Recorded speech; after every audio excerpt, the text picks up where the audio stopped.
Bueno, muy buenos días. Muchísimas gracias para todos los amigos del programa de Derecho de la Universidad del Magdalena que hoy nos permiten participar de este café jurídico ahora en la modalidad virtual.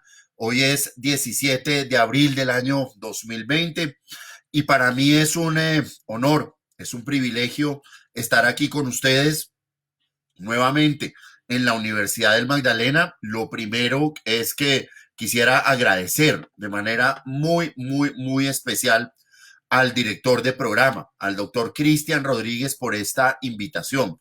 Dos menciones muy especiales ahí. La primera, decirles que para mí es un honor y es un orgullo siempre estar en la Universidad del Magdalena, pero debo reconocer de manera muy especial el maravilloso trabajo que realiza el doctor Cristian Rodríguez al frente de la dirección del programa de Derecho.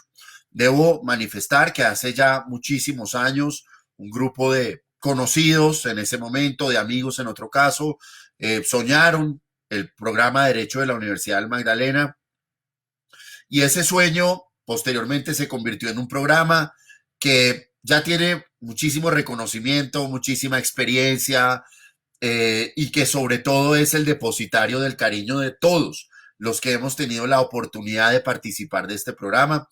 Durante mucho tiempo tuve la fortuna de estar allí, tuve el honor de participar de la primera promoción de Derecho, de la cual precisamente nuestro actual director era estudiante. Los recuerdo con todo el cariño, era otra vida, era otro momento. Y el paso del tiempo pues demuestra que esta es una institución muy sólida, muy fuerte, muy comprometida y lo ha hecho muy bien. En lo que tiene que ver con el profesor Cristian, yo tengo que agradecerle el que me haya permitido estar hoy aquí con ustedes, el que me haya permitido participar de este evento y reconocerle no solo la creación del Café Jurídico, que es un espacio increíble, sino mucho más que eso, el que ha llevado a este mismo espacio a grandes intelectuales, a grandes profesionales de todas las esquinas del mundo, demostrando que cuando se tiene voluntad y cuando se tiene cariño por lo que se hace, pues todo es posible. No olviden a los que nos están viendo en vivo, que igualmente pues es muy grato contarles que estamos también conectados. Nos pueden oír también en la emisora, en Unimagdalena Radio, por 91.9 FM, ahí también nos pueden oír. De manera pues que es un honor, es un agrado, es un gusto, es un privilegio para mí estar acá. Quiero comenzar por saludar a nuestro director de programa, darle todo el cariño, pero también a personas que se conectan con nosotros. Un abrazo grande a Ángela, a Omar, a Gisela. Imagínate, Gisela, el tiempo que ha pasado. A Adalberto, a María Alejandra, a Juan Camilo, a Víctor Hugo, a Carlos Reina, qué chévere que estés con nosotros.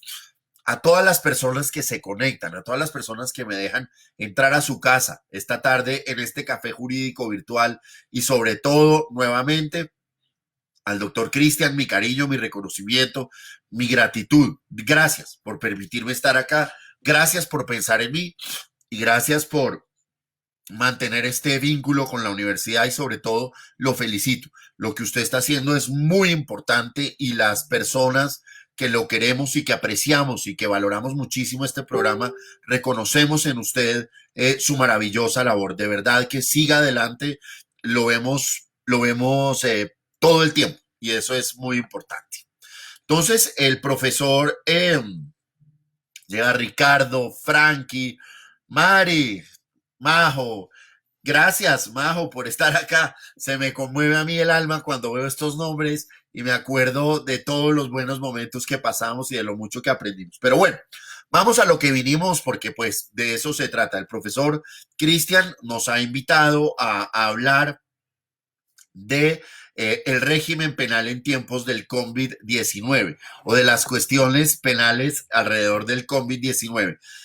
A diferencia de lo que pasa con muchos colegas o lo que creen las personas del común que es un abogado penalista, yo soy extremadamente sensible y me conmueve mucho ver sus nombres, me trae recuerdos muy bonitos. Gracias por todo lo que me dio la Universidad del Magdalena, que me dio una oportunidad maravillosa, unos días increíbles. Pero bueno, tenemos que comenzar. Los quiero muchísimo. Gracias por estar acá. Me conmueven mucho sus mensajes, se me aguan los ojos. Entonces, pues de eso tampoco se trata. Ya habrá momentos para ello. Pero vamos a hablar hoy del régimen penal en tiempos del COVID-19. Y yo lo he planteado en tres escenarios. En tres escenarios. Primero, el primer escenario hace referencia a lo que tiene que ver con la legislación penal existente para lo que tiene que ver con esta epidemia o con esta pandemia. En segundo lugar, lo que tiene que ver con la situación carcelaria de nuestro país. Y en tercer lugar, para que le demos una mirada a las medidas que desde el punto de vista de la presidencia de la República se han implementado. Son esos tres bloques que abordaremos en algo así como 20 minutos. La invitación es a que, espero que lo tengan ya, que se sirvan la taza de café, a que estén en familia, a que lo miren, y también a las personas que lleguen con posterioridad y lo puedan ver en la grabación. Pues bienvenidos todos, muchísimas gracias. Lo primero, el régimen penal aplicable a esta situación. Este es un tema de toda la actualidad. Estamos viendo cómo países del mundo están modificando sus códigos penales. Lo hizo ayer Albania, porque se dieron cuenta que no tenían una reglamentación penal que les permitiese reaccionar frente a una eventual violación de medidas sanitarias o propagación de epidemia. La legislación colombiana, un saludo grande, María Alejandra, muchas gracias. Y a los demás, brindemos por estar juntos, que para mí es una gran alegría. Entonces, lo primero que hay que decir es esto. La legislación colombiana, desde hace mucho tiempo, tiene un capítulo que se llama Delitos contra la Salud Pública. Entonces uno dice, bueno, ¿eso cómo es? Nuestra Constitución Política del año 91, pues desafortunadamente en estos aspectos, pues no es para nada acertada. Porque en primer lugar, cuando revisamos la Constitución como está redactada, la salud no es considerada un derecho fundamental. Si vemos los derechos fundamentales que están enlistados entre los artículos 11 y 82 de nuestra Constitución, pues ahí no se habla de un derecho fundamental a la salud.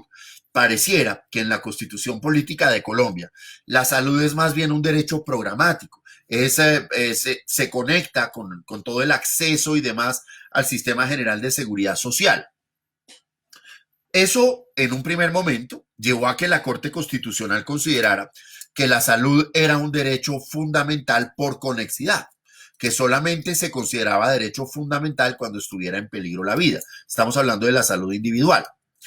Y posteriormente, en la famosa sentencia T760 del 2008, ya asume que la salud puede ser un derecho fundamental aun cuando no esté en conexidad. Por vía de bloque de constitucionalidad, pues la salud afortunadamente terminó aterrizando en nuestra Constitución Política como derecho fundamental y susceptible, por ende, de protección directa a través de la acción de tutela, aun cuando no estuviese en riesgo la vida del paciente. Bueno, pero es difícil encontrar, y el profesor Cristian es el gran experto en eso, una disposición constitucional que hable del derecho a la salud pública, del derecho a la salud colectiva. Nos habla del derecho a gozar de un medio ambiente sano, nos habla que las autoridades están para preservar a los ciudadanos en su vida, honra y bienes, pero no hace referencia a la salud. Nuestro Código Penal desde siempre ha considerado un objeto digno de protección, ¿cierto? Que aquí sería un objeto de carácter colectivo que abarca a la totalidad de la población, la salud. Por eso hablamos de la salud pública. Es un interés jurídico colectivo del cual somos beneficiarios todos los colombianos, ¿cierto? Entonces nuestro Código Penal tutela la salud en dos esferas: la salud individual a través de delitos como las lesiones personales y la salud pública. La salud pública, contrario a lo que podría uno creer, es uno de los capítulos del código que más se utilizan en Colombia. Dentro de lo que tiene que ver con las conductas que atentan contra la salud pública, pues tenemos ni más ni menos que todo lo que tiene que ver con el narcotráfico. El narcotráfico en Colombia es un delito porque con ello se puede afectar la salud de todos los colombianos. Y, por ejemplo, lo que tiene que ver con la violación de medidas sanitarias. Cuando nosotros vemos que vendemos medicamentos falsificados, todo este tipo de cosas, la importación de alimentos sin los requisitos legales. Lo que les quiero decir es que estas son conductas que en Colombia siempre han existido y que no hay ninguna novedad o no hay un hecho que no estuviéramos preparados para reaccionar. No. Y tampoco es cierto que estemos frente a conductas en las que la justicia no estuviera preparada. Cuando esto tiene un origen, doctores, en el año 1987, cuando por primera vez seres humanos comienzan a experimentar una sintomatología en la que patologías de base, tales como enfermedades como gripa, enfermedades respiratorias, se complicaba y terminaba en una muerte. Entonces, en los primeros estudios se pensó que era simplemente una patología que se agravaba, ¿sí? Una gripa que se terminó volviendo una neumonía, pensemos en eso. Pero en el año 87 la humanidad descubrió el VIH y encontró que el VIH afectaba el sistema inmunológico de la persona y se estableció que se transmitía por vía de contactos sexuales. Posterior, en ese momento, y debo ser honesto con ustedes, no se tenía claro que la transfusión sanguínea era una forma de transmitir el VIH. Por eso en países como Colombia era frecuente la compra y venta de sangre, hemocomponentes o hemoderivados. ¿Cierto? La expresión hemo significa sangre, por eso hemoglobina, etc. Entonces los colombianos vendían y compraban la sangre normalmente. A partir del año 91, la Organización Mundial de la Salud determina que el VIH también se transmite por la sangre, ¿vale? Eso lleva a que Colombia expida un decreto en el año 93 en el que prohíbe la compra y venta de sangre precisamente como una medida sanitaria a fin de evitar el contagio de VIH. Estando vigente esa medida, un señor en Barranquilla intentó vender la sangre. En Barranquilla le dijeron que eso estaba prohibido y que no lo podían hacer. Entonces el señor se vino a Bogotá, una clínica muy reconocida, y allá fue a hacer lo mismo, a vender la sangre. A diferencia de lo que pasó en Barranquilla, en Bogotá sí se la compraron. Le compraron la sangre y se la aplicaron a varios pacientes, uno de los cuales falleció.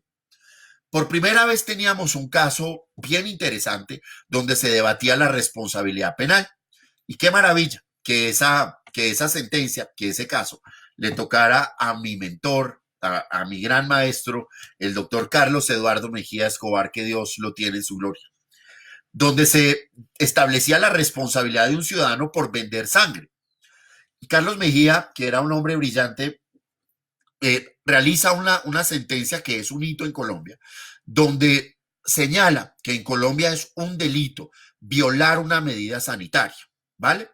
Entonces, vamos aterrizando esto. A partir de ese fallo, se tiene que la autoridad administrativa fija una medida sanitaria. En este caso es prohibido vender sangre, ¿ok? ¿Con qué propósito se toma esa medida sanitaria que es un decreto o una resolución? Con el propósito de evitar la propagación de una epidemia, ¿vale? Entonces la persona deliberadamente desconoce esa medida sanitaria. En ese caso, se condenó a la persona por el delito de violación de medidas sanitarias. Y a partir de ahí, en Colombia ha habido muchos casos donde esto se aplica. Este delito ustedes lo van a encontrar y ahora que tenemos toda la tecnología y todas estas facilidades, pues este delito lo van a encontrar ustedes en el artículo 368 de nuestro Código Penal, en el que incurre una persona que viola una medida sanitaria. Entonces, ¿cuál es el presupuesto? Hay una medida sanitaria establecida por la autoridad. En este caso del año 93 era no venda la sangre y la persona la violó. Ese es el delito. El Código Penal colombiano lo tiene en su artículo 368, ya lo decíamos, y establece para ese delito hoy en día una prisión de 4 a 8 años, una prisión bastante seria. Pero vamos a trabajarlo en dos puntos bien importantes. ¿Qué pasa cuando la violación de la medida sanitaria se toma con el propósito de matar a otro? Aquí en Colombia sucedió el caso, donde una persona es dictaminada VIH positivo y con el propósito de matar a su pareja, tiene relaciones sexuales con ella, le transmiten la enfermedad y ella está en un estado convaleciente. Entonces aquí nos preguntamos, bueno, un momentico, ¿qué delito hay acá? ¿La violación de la medida sanitaria o qué? Pues la Sala de Casación Penal condenó, en ese caso, eso es del año 98, ahora el ponente va a ser el doctor Galvez Argote, donde va a decir un momentico, si la violación de medida sanitaria conlleva la propagación de una enfermedad mortal como el VIH año 98, vamos a trabajar la tipología del homicidio. Si la persona falleció y si no ha fallecido, pues entonces lo trabajamos en modalidad tentada, algo que va a ser recurrente en la jurisprudencia de otros países. Sumamente interesante esta temática. Pero ¿qué pasa? A raíz de ello, el Código del 2000 sanciona una especie de delito agravado, que es la propagación del VIH o la hepatitis B. La Corte Constitucional hace poco sostuvo que propagar una hepatitis o VIH era contrario a los derechos sexuales y reproductivos y desvergonzadamente declaró eso inexequible. Menos mal no nos declararon inexequible porque estaríamos frente a una impunidad espantosa. Entonces, ¿qué pasa? Hay una medida administrativa, hay una resolución, ¿cierto? Que adopta la autoridad, el Ministerio de Salud, el Gobierno Nacional, y la persona desconoce esa medida sanitaria. Ese es el delito de violación de medida sanitaria. Ya lo vimos, tiene una pena de prisión de 4 a 8 años. Pero vamos a hacer un análisis mucho más profundo ahora que llegó la doctora Livni Paola Pacheco Gutiérrez, que es una gran jurista, una gran penalista y que está en lo más profundo de mi corazón. Preguntémonos una cosa. Bueno, mire, en las diferentes ciudades del país se implementó una cuarentena obligatoria que posteriormente se convertía en un decreto nacional que va a regir en toda la República. Esa es una medida sanitaria, ¿vale? Yo no puedo salir de mi casa. Esa es una medida sanitaria. Y el Código Penal dice, el que viole esa medida sanitaria se va de 4 a 8 años preso. Entonces ustedes van a preguntar, un momentico, si yo salgo de mi casa y no estoy dentro de una de las excepciones, ¿me voy a ir preso? Que es un poco lo que hemos visto en estos días, donde se está judicializando colombianos por el hecho de salir de su casa. Entonces, aquí dicen ustedes, no, señor, un momentico. La medida sanitaria tiene 2 niveles de tutela, 2 niveles de reacción. Establecida la medida sanitaria, cuando esa medida se viola, simplemente se desconoce, se impone la sanción administrativa, que es la multa de 1.000.000 de pesos. Cuando la violación de la medida sanitaria pone en peligro a una o a varias personas, ese es el tema penal. Es cuando yo violo la medida sanitaria poniendo en peligro, como nos lo enseñó la doctora María Alejandra Jiménez, que aquí ya nos acompaña. Es un delito de peligro concreto, no es un delito de peligro abstracto, ¿cierto? Para que a mí me puedan judicializar por la violación de la medida sanitaria, debe haberse puesto en peligro a una o a varias personas, ¿vale? Yo salgo de mi casa, ¿cierto? Sin ningún tipo de protección y, por ejemplo, miremoslo así, tengo contactos con personas, como lo vieron ustedes en la televisión, un señor tosiéndole a una persona en un vuelo, eso es violar penalmente una medida sanitaria.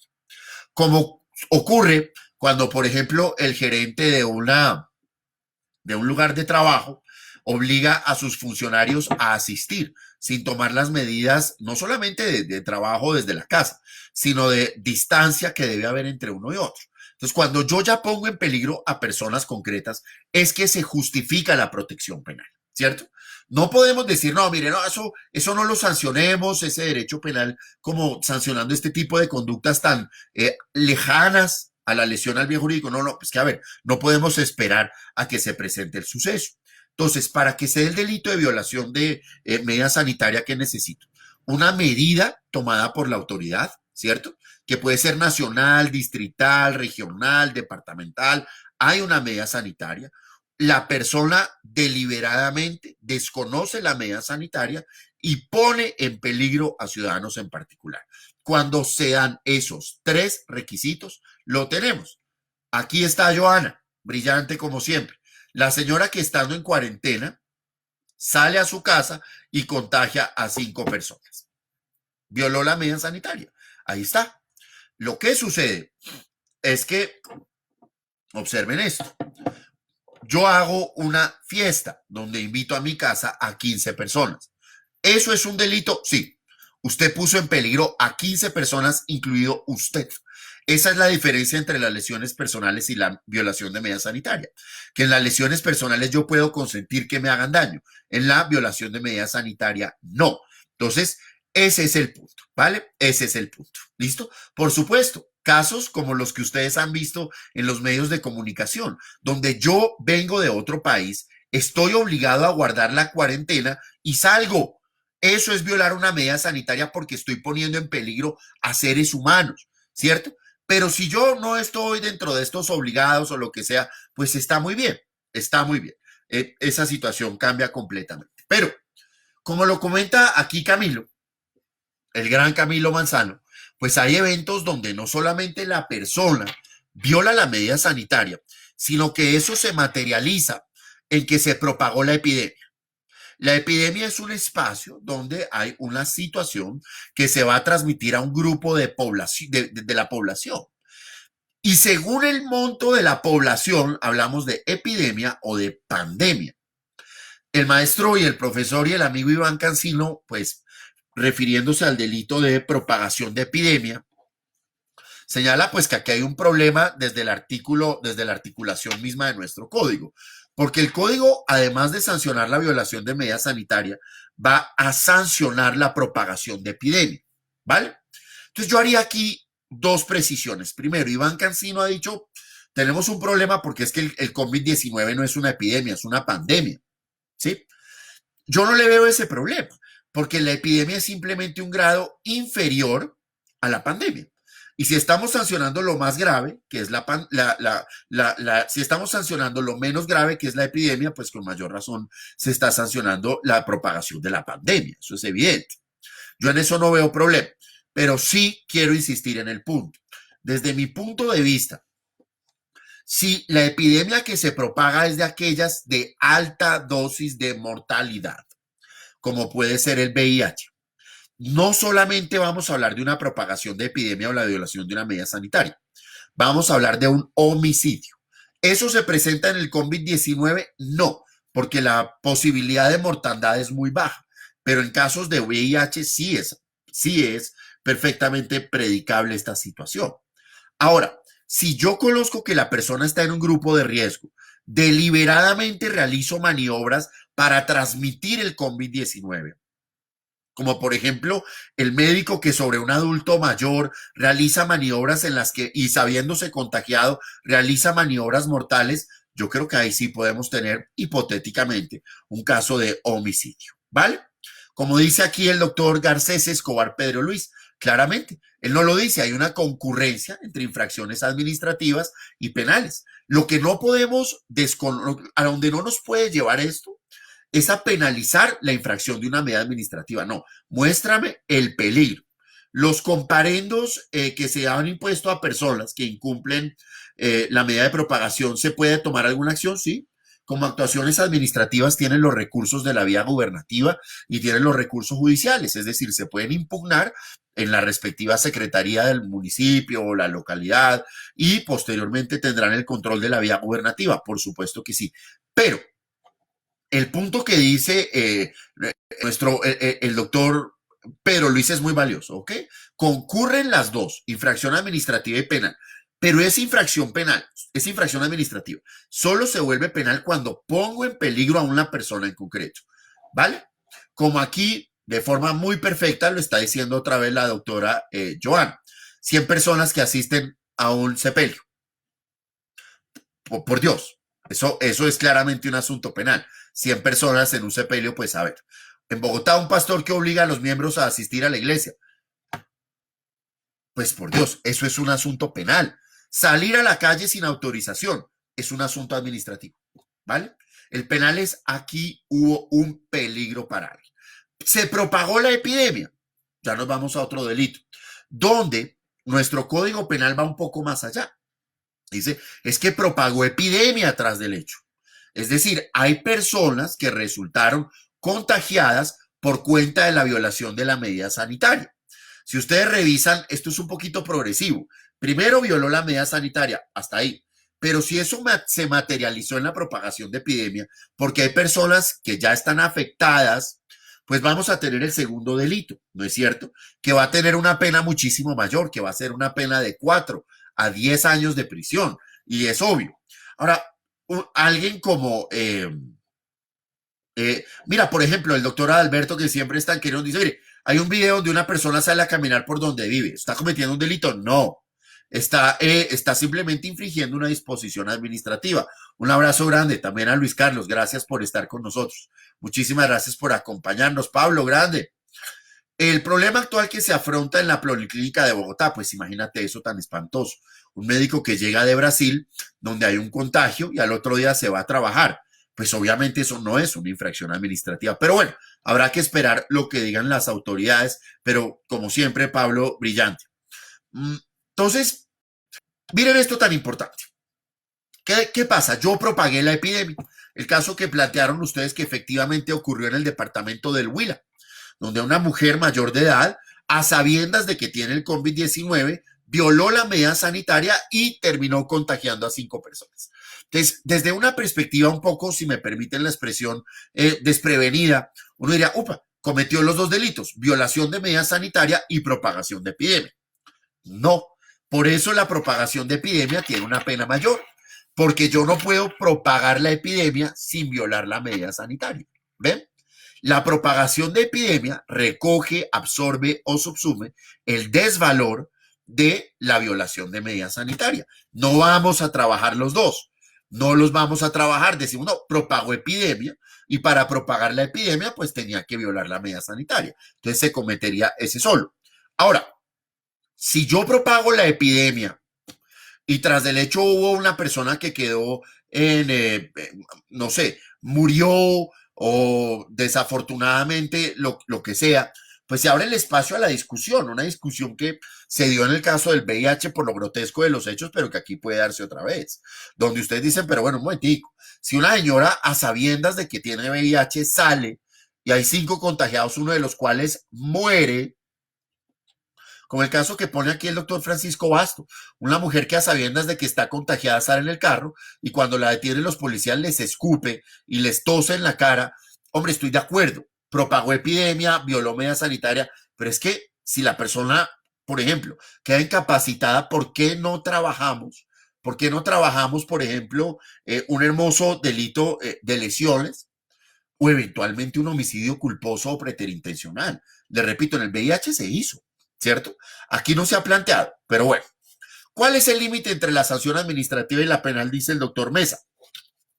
La sanción administrativa es, por decirlo así, de peligro presunto. Es el solo desconocimiento de la medida sanitaria. La persona que sale a caminar por el conjunto o lo que sea. Cuando ese hecho representa un peligro para una persona o para una colectividad, 100 personas en una iglesia, ahí se vuelve penal. La administrativa no requiere un peligro concreto. La penal sí requiere un peligro concreto. ¿Vale? ¿Cuáles son las responsabilidades de las autoridades de salud, como clínicas o espacios donde no se están tomando las medidas sanitarias? Bueno, tendrían una responsabilidad administrativa que está a cargo de cada una de las secretarías de salud, ¿vale? Pero en principio, pues no sería un asunto penal, ¿vale? Claro, tiene toda la razón. O sea, aquí vemos a alguien maravilloso, como Angeli nos dice, debe plantearse la propagación de epidemia respecto de la intencionalidad. Claro, lo que pasa es que el COVID-19 no tiene un alto índice de mortandad, como sí lo tuvo, por ejemplo, el VIH, ¿ves? Entonces, por eso, no sé, aquí no podríamos plantear esa hipótesis, por decirlo así, del homicidio preterintencional o algo así. Creo que no, ¿vale? Entonces, bueno, ¿cuál es su opinión frente al caso donde una mujer alquila una ambulancia, ¿cierto? Y se aló por la vía penal porque alquilaron una ambulancia para trasplantarse. Hombre, la pregunta aquí siempre va a ser la misma. ¿Pusieron en peligro a alguien? Si la respuesta es no, pues ese no es un asunto penal. No tienen por qué estar judicializados, o por lo menos no desde la vía penal. ¿cierto? Salvo que seamos funcionarios públicos y la ambulancia sea propia de la entidad, ¿no? Caso en el cual se llama peculado por aplicación oficial diferente, ¿vale? Entonces, es que el caso que pone Joana es tremendo. Un niño que escupe en la mano la pasa sobre la barra del metro a sabiendas de que otros lo tocarían. Pues yo estoy de acuerdo, ahí está propagando la epidemia, pero no vamos a trabajarlo más allá, salvo de pronto unas lesiones personales, insisto, por el bajo nivel de mortandad que tiene el COVID-19, ¿vale? En el VIH, pues en su momento sí. Como lo dice Livni, claro, uno no puede sancionar simultáneamente la violación de medidas sanitarias y la propagación de epidemia porque estaría sancionando dos veces el mismo hecho. Por eso mismo yo creo que es la propagación de epidemia, ¿vale? Entonces, por ahí puede ser. Bueno, entonces, el caso de la clínica que entregó al fallecido a su familia sin los protocolos. También hay una responsabilidad de violación de medidas sanitarias, por supuesto. Ese es otro gran caso, donde se expuso a seres humanos a un peligro. Ese es otro gran caso, ¿vale? Entonces, hasta ahí vamos con los delitos de propagación de epidemia, violación de medidas sanitarias en Colombia. Ya sabemos que se da el uno y el otro, pero dejemos por ahora al margen la discusión de las lesiones y del homicidio que sí se trabajaron en su momento en el VIH, ¿vale? Segundo, en segundo lugar, miremos qué ha pasado a raíz de esta situación. El COVID-19 tiene una capacidad de propagarse y una capacidad lesiva inmenso, ¿no es cierto? Inmenso. Bueno, aquí el doctor José Fernández de Castro, que nos hace el bien de acompañarnos con muchísimo cariño, ¿no? Todo el cariño de verdad. ¿Qué límite tiene la intimidad personal con este tipo de patologías? ¿Cómo debe tratarse el tema en propiedades horizontales? ¿Debe transmitirse el nombre del infectado? La respuesta es muy sencilla, doctor. Esos son datos sensibles, ¿cierto? Es información que no se puede revelar. Podemos tomar unas medidas de precaución informando a aquellas personas en la propiedad horizontal que son responsables, a los porteros de pronto para que estén muy pendientes de si esta persona sale, a las personas del aseo para que tengan mucho cuidado, pero yo no puedo poner un cartel en la entrada de la copropiedad diciendo que el del 503 tiene COVID-19, ese es un dato sensible. Esos son datos personales sumamente delicados y eso no se puede hacer. Pero usted toca un punto que es muy delicado. Y es que en Colombia, doctor José, y se lo agradezco porque usted me acaba de hacer caer en cuenta, el COVID-19 ha generado espacios de discriminación. Díganme ustedes qué sienten cuando ven los videos, cuando en las propiedades horizontales les están impidiendo a los médicos subir al ascensor, cuando a los almacenes se les está impidiendo acceder por la vestimenta que llevan. Eso es un delito y se llama actos de discriminación. Y así sucede también en las empresas.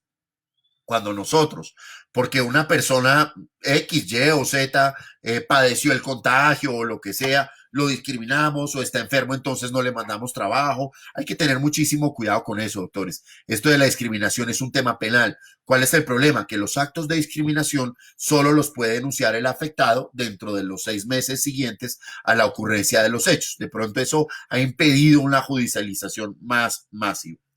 Si yo pongo en conocimiento, dice Parra, Alejandro Parra Mendoza, quien acompañó la fundación del programa de Derecho de la Universidad del Magdalena y hoy es uno de los juristas más destacados.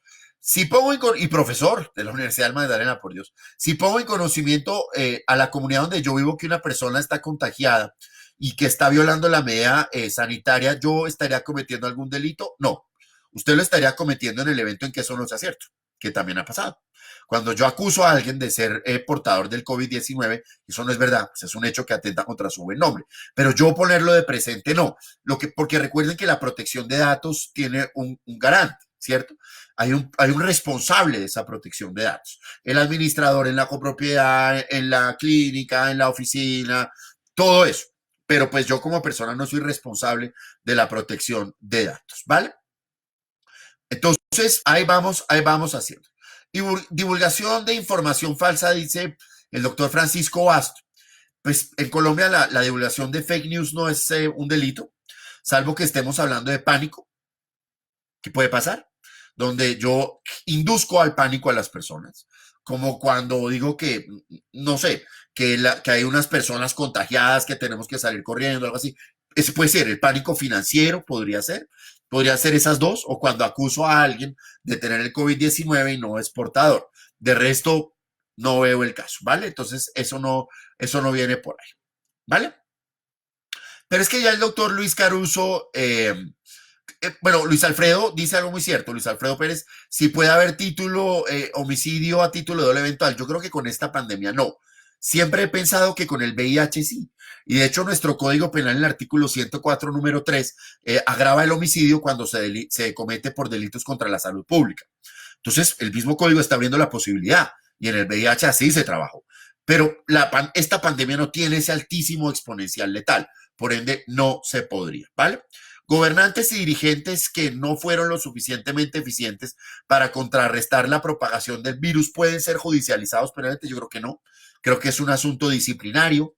Pero ya hoy que existen las medidas sanitarias, si un alcalde, un gobernador no las está implementando, pues obviamente está cometiendo los delitos de violación de medida sanitaria y está cometiendo el delito de prevaricato por omisión, porque no está realizando acto propio de su función. Referente a las personas que incumplen la cuarentena y presentados, dice la doctora Sandra, me da mucho gusto ver la doctora Sandra, que si puedo judicializar a alguien que simplemente salió de su casa. La respuesta es no. Cometió una infracción administrativa. La penal, y en eso les quiero insistir, se comete cuando puso en peligro a un ser humano. De resto no. Cuando puso en peligro a una persona, ¿cierto? De resto no. ¿Qué medidas puede tomar un médico cuando lo discriminan? Debe interponer una denuncia penal de inmediato, grabar los hechos e interponer de inmediato la denuncia penal, ¿vale? Bueno, Juan Manuel, claro, sí, lo que decíamos, si ya es una población de altísimo riesgo, yo sí creo que ahí puede trabajarse el homicidio, claro. Si yo como médico estoy en el cuidado de un paciente de 90 años con una serie de antecedentes que hacen que el riesgo se incremente exponencialmente, podemos hablar de lesiones o de homicidio preterintencional o hasta doloso, pues yo creo que sí, yo creo absolutamente sí. Pablo, el doctor Pablo, perdóneme, aquí el doctor Pablo y antes ya nos había hablado el doctor Luis Caruso, han comenzado a tocar un punto que es nuestro segundo apartado, ¿cierto? Que es, bueno, ¿qué pasa con la situación en las cárceles? Desafortunadamente, doctores, y como estamos en un café, yo puedo decirlo como ciudadano y no más que eso, pero me gusta que quede grabado, porque me parece que la historia nos va a dar la razón, me parece que estamos en el lado correcto de la historia. Esta pandemia comienza en el mes de noviembre, o se tiene conocimiento de ella, y un poco la humanidad vio cómo iba desde el oriente hasta occidente, iba avanzando. Y cada país tenía sus propios debates y sus propias discusiones. Hay una frase que es muy cierta. Uno sabe qué tan civilizada es una sociedad por la forma en que trata a sus presos. Todos esos ideales de la Revolución Francesa, de igualdad, fraternidad, o esos ideales de la Revolución Industrial Inglesa, de una industrialización que genere una prosperidad colectiva, la civilización, en general la idea de la cultura y de la civilización, la podemos medir por la forma en que un país mide a sus prisioneros. Cuando el primer caso de COVID-19 se presenta en Colombia, que eso va a ser a principios del mes de marzo, pues algunos ciudadanos, pues planteamos el debate de qué pasaba en las cárceles. Las cárceles colombianas son una bomba de tiempo. Permanentemente están en condiciones de vulnerabilidad. En Colombia hay 128.000 internos. Hay una sobrepoblación carcelaria que corresponde al 53%. Y desafortunadamente son cosas que a nadie le han importado. Por eso ustedes han visto que en Colombia se tramitan reformas siempre en aras de incrementar penas, reducir beneficios. Bueno, eso llevó a que las cárceles de Colombia literalmente se llenaran, ¿ya? Entonces, cuando ustedes ven que la cárcel se llena, las propuestas son las siguientes. Primero, si se llena la cárcel, pues construyamos más cárceles. Construir más cárceles puede ser una solución, por supuesto. Pero cuando construimos más cárceles, aplicamos una teoría criminológica que se llama la teoría del cajón. La teoría del cajón es algo que ustedes pueden ver en sus casas. Cuando ya no tenemos más donde guardar la ropa o los libros, pues compramos un baúl o compramos un escritorio, lo que sea. De inmediato lo llenamos. Es instintivo. Lo mismo pasaría con las cárceles. O sea, hacinamiento siempre va a haber, bajo esa lógica perversa. Alguien dijo, pues privaticemos las cárceles. Entonces, ¿por qué no explicamos cómo se privatiza una cárcel? Es un fenómeno británico, es un fenómeno norteamericano que se ha probado en Chile, donde el Estado le dice al particular, construya usted la cárcel y yo le pago por cada interno. ¿Es cierto? Usted me vende la comida, la vestida, la seguridad y yo le pago por cada interno. ¿Qué arroja la experiencia británica, americana y en menor medida la chilena? La experiencia arroja que en los países donde se han privatizado las cárceles, cada vez tener presos es mejor negocio. Entonces terminan metiéndose a la cárcel personas que no deberían estar allá, ¿vale? Entonces ahí el hacinamiento se crece exponencialmente. Por eso es una medida que económicamente puede ser viable, pero que desde el punto de vista humanitario no lo es. Entonces, ¿qué es lo que ha funcionado en el mundo? Dejar de acudir a la cárcel por todo, como lo ha hecho Noruega, Finlandia, Dinamarca, Suecia u Holanda. ¿Ven? Eso es lo que funciona. Una cosa mucho más racional, con muchas más alternativas, eso funciona. Pero estos seres humanos que están hoy presos en Colombia, pues en las estaciones, en las alcaldías, son 128.000 personas. Desde el día número 1 era evidente que esto iba a colapsar. Entonces, hace 3 semanas, creo que el 24 de marzo, los presos de Colombia realizaron un motín que es explicable por el hecho de tener miedo. Yo no voy a discutir si detrás de eso también había un plan de fuga. Puede que sí, y está mal si lo hay, está bien. Pero esa manifestación claramente llamó la atención del gobierno nacional. Y aquí viene el primer punto que ustedes que son estudiantes de Derecho o que son egresados de la Universidad del Magdalena, aquí viene el primer símbolo, porque vamos a hablar de símbolos, ¿no es cierto? A mí me gustan los símbolos, yo soy lector de símbolos. Detrás mío ven un símbolo, es un tiro al blanco. Un tiro al blanco que significa la intención o que me recuerda que siempre tenemos que tratar de acertar, ¿no es cierto? Siempre hay que tratar de acertar en lo que hagamos. Aquí el primer símbolo. A raíz de esas protestas, hubo 23 heridos y más de 80 fallecidos. Eso ya está muy grave. Pero vamos a ver la forma en que reaccionaron las autoridades. Las autoridades reaccionan de inmediato, felicitando a la Guardia por haber cegado la vida de 23 ciudadanos y haber dejado 80 heridos. Ya ahí viene el primer mensaje de que esas vidas no cuentan. Segundo, entonces se decreta la emergencia carcelaria.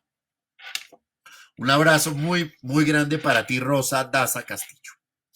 Viene el problema. Entonces, el Código Penitenciario y Carcelario, que es la ley 63 del 94, pues tiene una cosa que se llama emergencia carcelaria.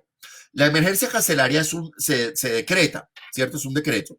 Y le da facultades al director de la cárcel para hacer 2 cosas. Primero, para contratar rápidamente. Y segundo, para tomar decisiones sobre la libertad de personas. Porque pensemos que una situación de esta extrema urgencia es esta posibilidad. Entonces, por ejemplo, hay un incendio. Pues el director tiene que disponer rápidamente, mover los internos de un lado a otro, o aparecieron unas serpientes, o lo que sea, etcétera, etcétera, etcétera. En fin. Entonces, se expidió esa emergencia carcelaria y eso ya facultaba al director del IMPEC para tomar medidas. No las tomó. Entonces comienza a circular un rumor de que va a haber un decreto de excarcelación. Y eso lo hacen de la peor forma, porque circula por redes sociales un documento que tiene como toda la forma de un decreto y pues se dice que ese es el proyecto. Y entonces yo quiero plantearles a ustedes, que son estudiantes de una de las mejores facultades de Colombia, este debate. Yo no voy a tomar partida, porque de eso no se trata. Se trata de que ustedes en su casa se pregunten lo siguiente. Hay vidas que están en peligro, lo sabemos. Hay presos cuya vida está en peligro. En unos casos más, en unos casos menos, ¿no es cierto? Pero entonces vamos a preguntarnos, a estos grandes profesores que tienen ustedes, a Alejandro Parra, a Cristian, a Eduardo Barreneche, grande, que está con nosotros, a las personas más inteligentes que tienen ustedes de sobra. Hay vidas que valen más y hay vidas que valen menos. Demos ese debate. Tenemos un adulto mayor, por ejemplo, dice, miren, no, una población que está en altísimo nivel de riesgo son los mayores de 60 años, al punto que sobre ellos hay una cuarentena hasta el 31 de mayo, porque son vulnerables. Bueno, cuando vamos a ver por qué delitos están presos los mayores de 60 años en Colombia, oh sorpresa, la mayoría lo están por delitos sexuales contra menores. Entonces, aquí viene el debate, y es un debate de fondo. Habría que liberar a los presos que estén en mayor riesgo, como lo planteamos acá, o depende del delito que cometió. Yo creo que detrás de eso hay un debate en el que la vida de un violador vale menos que la de un atracador. Porque el violador en Colombia, de acuerdo a las estadísticas penitenciarias, es un señor que es un adulto mayor. Y el atracador es una persona que está en menor de riesgo, en menor grupo de riesgo. Entonces, se genera ese debate, denlo en su casa. Si usted está dispuesto a dejar libre a un violador por salvarle la vida, yo le voy a dar un argumento. Si usted deja a un tipo expuesto, a un enfermo o a un adulto mayor en la cárcel, a sabiendas de que es población de riesgo, yo creo que usted está imponiendo una pena de muerte. Y en Colombia eso está prohibido. Yo creo que usted como Estado está sometiendo a una persona a una tortura, a un trato cruel, inhumano y degradante, protegido, o mejor, prohibido por el Pacto de Nueva York, prohibido por el Pacto de San José y prohibido por la Constitución colombiana. Entonces, pero es un debate que cada uno va a dar en su casa. Yo simplemente pregunto eso, pero en ese decreto quedaba claro que había vidas que se protegían y había vidas que no. Bueno, es decir, vamos a permitir la salida de prisioneros según el delito que hayan cometido. Entonces, hasta ahí va la cosa. Comienza a pasar el tiempo y lo que vemos son apariciones en medios de los encargados de la política criminal. La Fiscalía General de la Nación básicamente señalando que en Colombia mata más el COVID-19, la criminalidad, que el COVID-19, sin ningún tipo de sustento para señalar eso, sin ningún tipo de sustento. Pero además criminalizando o satanizando a quienes creemos que la opción es menos cárcel, porque de alguna forma se nos terminó convirtiendo en una especie de cómplices de la propagación de epidemia, se nos terminó estigmatizando. Entonces, ¿hay vidas que valen más y vidas que valen menos? Respuesta, no. Pero bueno, finalmente, el gobierno nacional establece un decreto, 567, un decreto tardío, donde vamos a encontrar lo siguiente. Simplemente el doctor Daniel Padilla dice, bueno, si yo violo la epidemia, ¿dónde voy a cumplir la condena? Obviamente tiene que ser en un lugar donde yo pueda estar a salvo, ¿no? Entonces, la pagaríamos en prisión domiciliaria, en detención o prisión domiciliaria, ¿vale? Aquí Elkin Olaya, grande, gracias. Usted es un hombre muy inteligente, doctor Elkin Olaya. Usted puede ayudarnos muchísimo con este debate y plantear, usted que es un hombre tan inteligente, plantearse hay vidas de primera y vidas de segunda, ¿no? Porque un violador que está en grupo de riesgo no puede salir y un atracador que no está en grupo de riesgo sí puede salir. Yo dejo ahí el debate. Bueno, miren, miren. Entonces, finalmente se expide este decreto. Este decreto se expide tras dos pronunciamientos. Uno primero de la Corte Constitucional, ¿ya? Que comienza a hacer un seguimiento a decir, bueno, ¿aquí en qué vamos? Pero un pronunciamiento que es determinante de la Corte Interamericana de Derechos Humanos, donde llama la atención al mundo sobre los presos. Y así ustedes no lo crean, la gestión que hace el Papa Francisco también es muy importante. Pero sale un decreto que, primero, va a identificar cuáles son las personas que pueden salir de la cárcel. Mayores de 60 años, bien. Mujeres embarazadas, muy bien. Personas que hayan cumplido el 40% de la condena. Bien, el estándar normal es que se cumpla el 50% de la condena, luego lo están bajando. Está bien, está bien. no hay problema.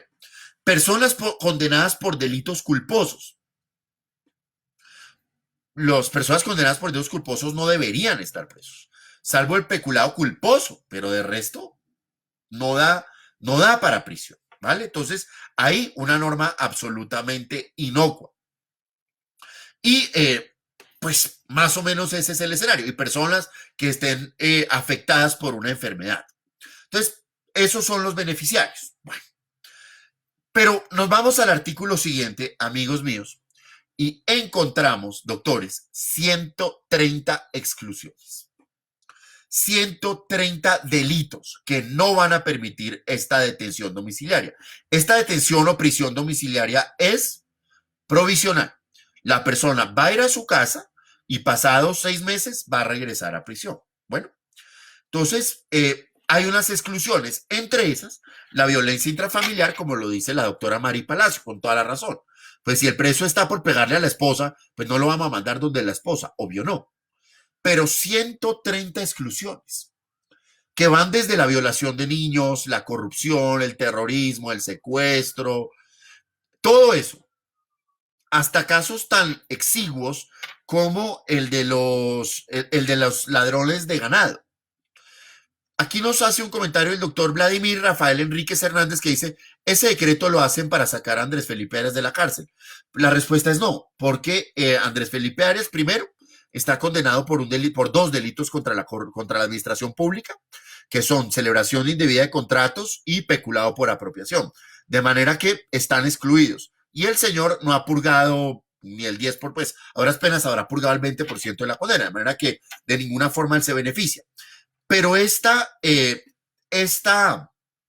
restricción, amigos míos, 130 exclusiones, hacen que nadie sea beneficiario de esto. Se calcula que la población que podría beneficiarse son 2.000 personas. Entonces, si ustedes hablan de 128.000 presos, de los cuales por esta vía se van a beneficiar 2.000, a duras penas se están beneficiando al 1 o al 2%. Y aquí viene el problema. Esto no es un beneficio, es una situación humanitaria. Lo que les estoy diciendo es 126.000 vidas están en riesgo. Porque el hacinamiento en Colombia se mide en términos de que no hay distancia entre presos, hay cárceles sin agua, hay cárceles que alcanzan el 900% de hacinamiento. Pero adicionalmente, la exclusión de todas estas tipologías hace que en algunas cárceles de Colombia como Cómbita, como La Picota, no vaya a salir un solo preso, no vaya a liberarse un solo preso. Pero adicionalmente, doctores, además de todas estas exclusiones, porque ustedes me van a decir, pues, bueno, pues critique, pero proponga algo. Yo les propongo algo. A mí me parece que por ejemplo, una mujer que está presa por haber servido de mula, por haber tratado de sacar droga del país, pues no es una persona que represente gran peligrosidad para el Estado, que puede estar en su casa. 2 personas que están presos por una riña, pueden estar en su casa. Un hurto que no haya habido violencia sobre las personas, puede estar en su casa, ¿cierto? Algunos delitos contra la administración pública, la revelación de secreto, el prevaricato por acción, el prevaricato por omisión, que no son delitos de corrupción, digámoslo así, el tráfico de influencias, pueden estar en su casa. Con que ustedes hubieran dejado a las mulas por fuera, sacaron la gran mayoría de la población femenina de las cárceles de Colombia. La mayoría están por ese delito. Entonces, ahí se hubiese podido hacer mucho más. Pero entonces, además de esta restricción tan grande que se hace al excluir 130 delitos del beneficio, se crea un procedimiento en el que, primero, empecemos, se establece que los que van a resolver las solicitudes de libertad, ¿cierto? O de domiciliaria, van a ser los jueces existentes. Porque así lo deja claro. Una vez se tramita la solicitud la resuelve el juez de conocimiento o el juez de garantías que esté resolviendo el asunto. No se creó un solo cargo de juez. Si ya tenemos una justicia colapsada y le vamos a meter mínimo 15.000 solicitudes, ya no hay nada que hacer. Esto no es viable. Pero además de eso, para poder tramitar esto, se requiere hacerlo por medios virtuales y los expedientes penales en Colombia no están digitalizados. De manera que necesitamos a un funcionario del juzgado que vaya al juzgado a dedicarse a escanear expedientes para que los puedan hacer desde teletrabajo. O lo que me parece peor y que es lo que ustedes van a ver en los decretos. Los decretos que se han expedido permiten que excepcionalmente se realicen diligencias en los despachos judiciales cuando así se estime necesario. Es tal el nivel de poco valor que se le da a la vida en Colombia, que se privilegia la necesidad de capturar a los delincuentes sobre la vida de jueces, abogados, procuradores o detenidos, cuando recientemente el Consejo de la Judicatura nos dice que aquellas diligencias que tengan por objeto legalizar una captura se pueden hacer físicamente. Aquí va a haber una masacre, no lo duden, aquí va a haber una masacre, pero como son vidas de ampoles, pues esas no cuentan, y eso a mí sí me parece que está muy equivocado. Entonces, primero, se debe presentar, primero el IMPEC está haciendo una especie de mapeo a ver quiénes son los candidatos y remite toda una cantidad de papeles, tales como la cartilla bibliográfica, la información que ahora en la hoja de vida, los antecedentes judiciales, los certificados médicos, al coordinador del Centro de Servicios Judiciales. Todo arranca por ahí. El IMPEC hace un estudio, arma todos esos papeles y los envía al juez coordinador del Centro de Servicios Judiciales. Él lo envía al juez de control de garantías o de conocimiento que tenga el caso. Posteriormente, el juez le pide a la fiscalía para que le informe lo que necesite para poder decidir. El fiscal envía la información. Si es el abogado o el procesado quien va a pedir esa detención domiciliaria, deben allegar la carta biográfica digitalizada y el certificado médico correspondiente al coordinador del Centro de Servicios Judiciales. De inmediato se tramita el caso ante el juez. El juez verifica que se cumplan los requisitos y toma una decisión que se notifica por correo electrónico, permitiendo la apelación durante 3 días. Esto, doctores, es el procedimiento establecido. Si ustedes lo revisan, el IMPEC o el abogado o el propio procesado tiene que hacer una solicitud donde anexa la cartilla biográfica, los antecedentes médicos, y van a ir a dar ante los mismos jueces que tenemos. Conseguir esa información digitalizada, llevársela al juez, pedirle la información a la fiscalía, va a ser imposible, doctores. Desafortunadamente creo que es mejor la legislación ordinaria que la que crear. Esto mismo se hubiera podido hacer a través de un recurso de habeas corpus, tal cual. Y en segundo lugar, hoy en día, la prisión domiciliaria para quienes hayan cumplido, la prisión domiciliaria u hospitalaria para quienes padezcan una enfermedad grave no tiene límites. Se puede aplicar en cualquier delito. En este decreto, lo que se dice es si la persona está enferma y está excluido, la cárcel debe velar por él, como darle un sitio especial. Es una vagabundería. O sea, la legislación es más restrictiva que lo que tenemos. Eso está muy mal. Pero además, doctores, desconociendo el mandato de la UNICEF y de la Comisión Interamericana, este decreto dejó por fuera a la población penitenciaria recluida en los siguientes sitios. Primero, centros de reclusión militar. Segundo, indígenas, privados de la libertad en la jurisdicción indígena. Tercero, menores, por cuenta del Código de Infancia y Adolescencia. Para estas personas no hay vida que valga. Es increíble que no se haya tomado una decisión frente a la población penitenciaria infantil. ¿Yo qué creo? Que esto fue redactado con el ánimo de que alguien tiene que morir, con el ánimo de que las vidas de los internos de Colombia no cuentan. Entonces, esto como país nos va a dejar, yo estoy de acuerdo, muchísimas lecciones. La justicia no importa. Y mientras sigan llegando a estas instancias personas carentes de experiencia judicial, indolentes con el funcionario judicial colombiano, se van a tomar este tipo de medidas. Mientras ustedes, los filósofos, los juristas, los humanistas, no hagan presión, esto no va a cambiar.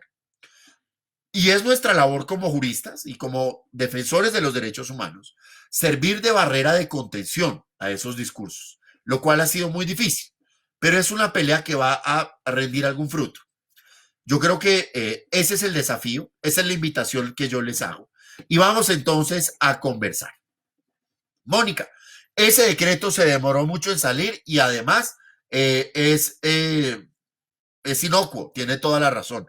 Pero usted tiene toda la razón, doctora Ramírez. Eso nos muestra la verdadera cara, no de la justicia, ni de la cara judicial en Colombia. Eso nos muestra el talante de las autoridades que tenemos. Eso nos muestra el talante de quiénes son los que toman las decisiones por nosotros. Aquí algo quedó claro. Hay vidas de primera y hay vidas de segunda. Y aquí vale más contener a unos presos que protegerles sus vidas. ¿Vale? Eh, Frankie, cuando el abogado termine de hacer todo ese trámite, ya terminó la pandemia, tiene toda la razón.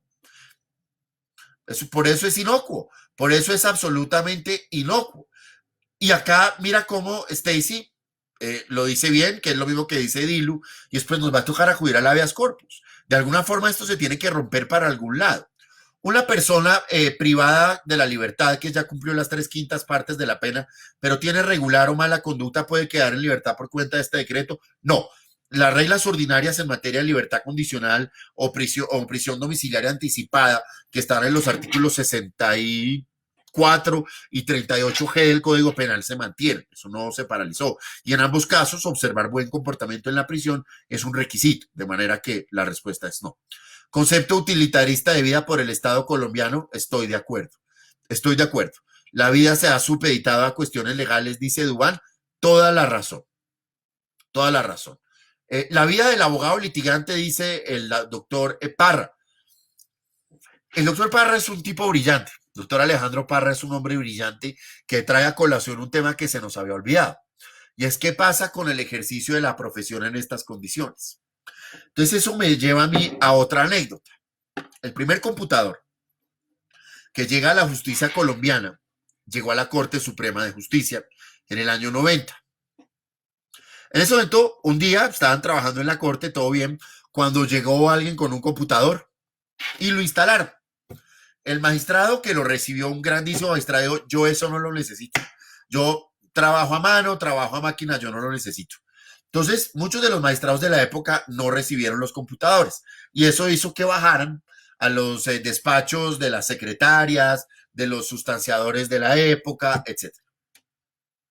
Cuando llegó a los despachos de las secretarias, esto es verdad, las secretarias, como ustedes y yo en este momento, tomaban un vaso de tinto y lo regaban sobre el computador, porque entendían que la tecnología que empezaba a llegar a la justicia colombiana las iba a dejar sin trabajo.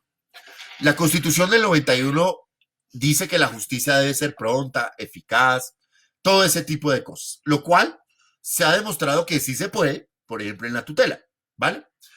Pero durante estos años de vigencia de la Constitución del 91, hablemos de 30 años, pues nunca se implementó la tecnología en la rama judicial. Esta cuarentena obligatoria nos ha llevado a buscar los espacios para vernos con nuestros seres queridos, prueba de lo cual es este café virtual. Aquí estamos, en una plataforma como Facebook, hablando en un café virtual y estamos todos muy contentos. ¿Qué tenemos? ¿Un computador? ¿Una conexión a internet? O si no, un celular. Y no estamos haciendo magia, no es difícil. En Colombia, desde hace 30 años, la tecnología no se ha podido implementar. Eso llevó al traste, doctor Alejandro Parra, el trabajo de los abogados litigantes. A hoy son dos cosas. Primero, solo se habla de la realización de audiencias penales donde haya persona privada de la libertad, ¿cierto? Son las únicas audiencias. Y yo pregunto, ¿qué pasa con las audiencias de familia, laborales, comerciales? ¿Por qué esas no?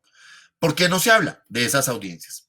¿Es que acaso el Código General del Proceso prohíbe que hagamos una audiencia por WhatsApp, que hagamos una audiencia por Facebook, por Google Meets, por Teams, por Zoom? Eso no está prohibido. Yo no veo que eso esté prohibido. Me llama la atención que en la cultura del funcionario judicial colombiano está, y del abogado litigante también, está demasiado impregnada la idea del papel y de vernos físicamente y no se ha podido generar el cambio cultural. La tecnología ya está. Yo creo que es un tema cultural, generacional, donde si no estamos en un juzgado y grabamos el acta y no sé qué, entonces esa audiencia es chimba y no vale. Tiene que haber un cambio cultural.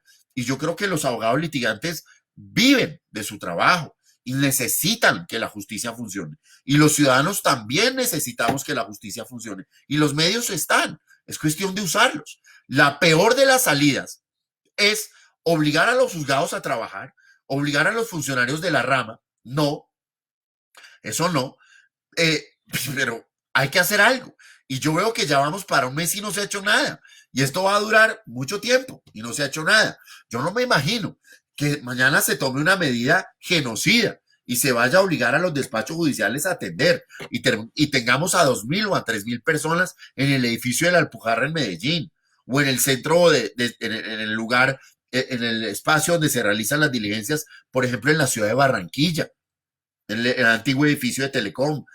Yo no me imagino. Ahí pueden haber 3.000, 4.000 personas en Palo Quemado, en Bogotá, en el edificio Hernando Morales Molina. Es hora de aplicar la tecnología. Es hora de hacerlo. Porque no solo los ciudadanos nos vemos privados de la posibilidad de vivir, ¿sí? y de acudir a la justicia, porque es que en Colombia lo único que importa son los presos. ¿Y por qué no importan las conciliaciones de familia? ¿Por qué no importan los temas laborales, los temas de propiedad horizontal, que cobremos un cheque? ¿Por qué eso no cuenta? Solo cuenta meter gente a la cárcel, eso está errado. Y aquí hay un discurso totalmente errado y yo no entiendo por qué los juzgados civiles no están funcionando, por qué los juzgados laborales no están funcionando. Eso hoy en día es perfectamente viable a la luz de la tecnología. Eso para contestar. Si no se aíslan los presos en el lugar, en la cárcel, ¿se está violando una medida sanitaria? Respuesta, doctor Luis Alfredo, sí, señor. Eso es un delito. Eso es un delito y me queda clarísimo. ¿Cómo resolver el problema de la población penitenciaria? Melissa Romero. Fácil, sacándolos de la cárcel. Qué pena. Colombia tiene mucho más presos de lo que necesita. Y ustedes como abogados de la Universidad del Magdalena que son, tienen que trabajar en poner la cara. Porque le van a decir, no, pues si tanto les gusta el preso, pues entonces métalo en su casa, como nos lo han contestado a nosotros. Eso es porque la gente del común cree que los presos, que los delincuentes todos están presos. La mayoría de los delincuentes están en la calle. Eso está clarísimo. O sea, no porque vaya a haber una salida de presos, eso es absurdo, porque haya una salida de presos, entonces la delincuencia se va a disparar. Eso es falso. Eso desconoce que la mayoría de delincuentes están en la calle. O sea, realmente creo que eso ha mostrado mucho de quiénes somos como sociedad. Bueno, pues estoy de acuerdo. El doctor Jorge García dice que hay que prevenir el mal mayor. Bueno, está muy bien. Un fuerte abrazo para usted también, doctor Jorge. Muchas gracias por acompañarnos en este café jurídico. La medida genocida ya se tomó. De acuerdo, Diego Torres. Muchísimas gracias. Los medios existen, dice Megan. Pues claro que existen. Nos comenta su postura sobre el caso del galeno que contagió al COVID-19 a sus compañeros en el Policlínico de Olaya, dice Rosa Daza Castillo. Pues me parece muy grave que un profesional de la salud haya desconocido una medida sanitaria. Yo creo eso, pero creo que yo no soy juez de la República, ¿cierto? Creo que debe ser un fiscal quien determine si se cometió o no un delito y debe ser un juez quien decida. Creo que está mal, pero es mi visión como ciudadano. No soy juez. Eso es todo lo que puedo decir frente a eso. Lo demás, pues, es materia de investigación. Hay unos detalles que se conocen, que ya son graves. El 80% de la investigación no se conoce, porque debe mantenerse así, pero sí les puedo decir que lo que no se conoce, pues, estimo yo, es concluyente. Y ya miraremos qué decisiones se toman a nivel de la justicia. Uno debe también tener un sigilo y un respeto y dejar que las autoridades hagan lo suyo. Miedo al cambio es muy real, dice Dilú, está Rosa Daza, está Sebastián, muchas gracias, que los juzgados debieron dedicarse a adelantar trabajo. Pues yo sé que hay teletrabajo, pero desafortunadamente esas cosas tan formalistas de no aplicar teletecnología, pues los tiene ahí parados. Bueno, muy bien. Lo que dice María Peña es muy importante. ¿Cómo ven ustedes, doctores, que los elementos de protección, guantes, tapabocas, indumentaria, se la estemos dando a los jueces cuando son los médicos los que la necesitan? Eso no se ve bien. Eso no se ve bien. Con la presentación de tutela vía correo electrónico se ha demostrado que la tutela siempre ha llevado la batuta judicial en Colombia. ¿Cómo le controvierte eso uno a la doctora Sandra Oduber? Yo estoy de acuerdo. Si uno pudiese hacer lo mismo que se hace con las tutelas en los demás procesos, pues todo funcionaría muy bien. ¿Se podría aplicar el decreto ante la inactividad del IMPEC mediante habeas corpus? Yo creo que sí. Yo creo que es la única salida que tenemos, doctor Sebastián. Es pedir habeas corpus, pero se me ocurre una segunda, que en Colombia no se usa, porque nuestras autoridades le tienen mucho miedo a las consecuencias que eso pueda tener, que es la vía de la excepción de inconstitucionalidad. Hay que arropar a los jueces de Colombia y decirles, sea valiente, atrévase a señalar que si un anciano de 90 años, corrupto, violador, que tiene COVID-19, no tiene por qué estar en la cárcel, debe irse a un hospital, no a su casa, a un hospital donde puedan cuidar de él. La excepción de inconstitucionalidad puede darnos la salida. ¿Hay alguna iniciativa en alguna región del país donde están tratando de coger ánimos y sacarla adelante? Yo la acompaño, pero eso no es fácil como funcionario. Amis, muchas gracias, que está súper conectada acá. El decreto 538, en su artículo 9, hace un llamado a todos los profesionales de la salud en ejercicio o en formación para que de manera obligatoria estén disponibles. Dice Yeur que eso es contrario en su criterio a la Constitución porque se manda a los médicos a la guerra. Pues lo primero es simplemente dar un contexto. El efecto se expidió el decreto 538, que en su artículo 9, sí, de verdad, dice que los médicos y los estudiantes tienen que ir a prestar sus servicios. ¿Está un médico o un estudiante obligado a atender este llamado? Yo hago un paralelo con el servicio militar obligatorio. En los años 90, esa corte constitucional de la que todos los colombianos oímos bellezas y que era la corte de oro, esos progresistas y todo eso que se habla, pues dijeron que el servicio militar obligatorio era obligatorio y que no procedía de la objeción de conciencia.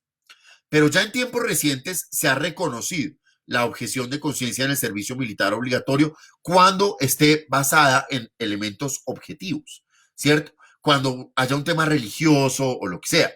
Yo creo que este artículo 9 del decreto 538 no deroga la objeción de conciencia. El médico puede ser obligado por el Estado, pero él puede hacer uso de la objeción de conciencia, es decir, hay razones de tipo humanitario, por ejemplo, tengo que cuidar de mis hijos en la casa, que hace que a nadie se le pueda compeler a asistir a ese evento, ¿vale? Muy bien. Imputaciones mediáticas, sí señor, fiscales y jueces y presión, bueno, de acuerdo. Bueno, decano, yo estoy a lo que usted me diga, honorable director de programa, Cristian, que nos acompaña acá, estoy a lo que usted me indique. Yo debo decirles que siempre estoy feliz de estar en la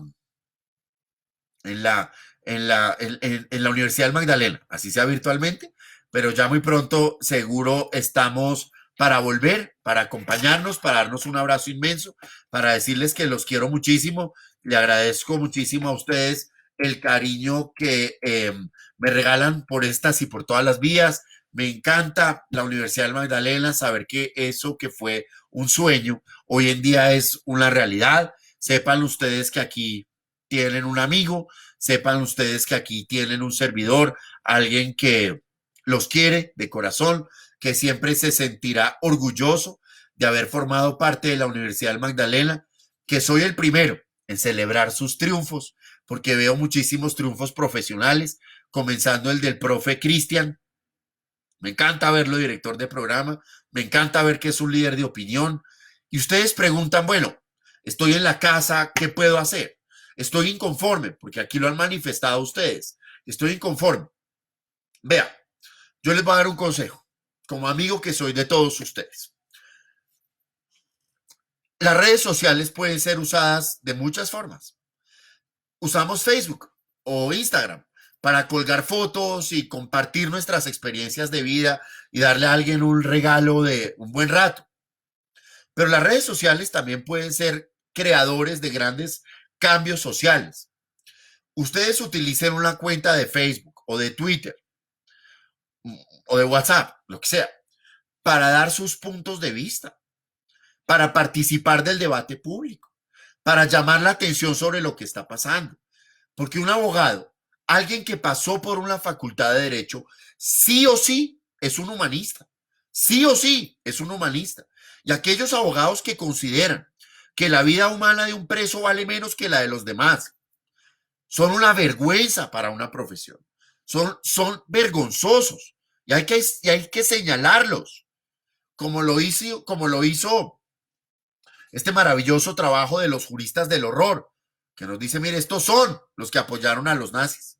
Eso hay que hacer acá, visibilizarlos, estigmatizarlos, ponerle una cara a esas personas y utilizar las redes sociales no para chismes, para aportar al debate público. Cada uno de ustedes desde su casa con su computador puede hacer un cambio, puede mostrar una problemática, puede grabar un video donde vemos a los habitantes de calle expuestos y hacer un llamado y generar una política pública. Compórtense en las redes sociales como lo hacen en su vida profesional, como abogados que llevan un mensaje, que transmiten una lógica de la que necesita el país. No echando chismes, ni intrigando, ni cazando peleas, de eso no se trata. Se trata de hacer cultura.